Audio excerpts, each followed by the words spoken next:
ఏలూరు నగరంలో స్వాతంత్ర దినోత్సవం సందర్భంగా పోలీస్ గ్రౌండ్ లో జరిగిన ఉత్సవంలో రాష్ట్ర మంత్రి కొలుసు పార్థసారథి జాతీయ పతాకాన్ని ఎగురవేశారు. అనంతరం జిల్లాలో ఉత్తమ జిల్లా అధికారులుగా పురస్కారానికి గాను జిల్లా పంచాయతీ అధికారిగా తూతిక శ్రీనివాస్ విశ్వనాథ్ మంత్రి చేతుల మీదుగా ఉత్తమ పురస్కార పత్రాన్ని అందుకున్నారు.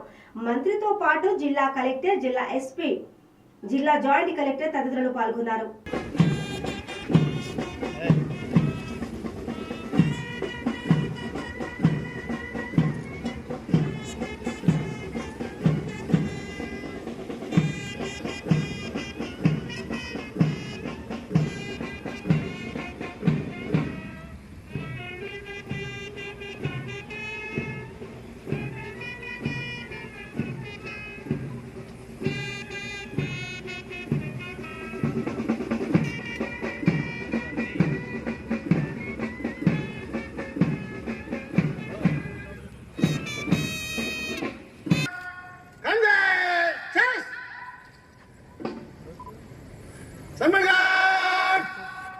పక్కకి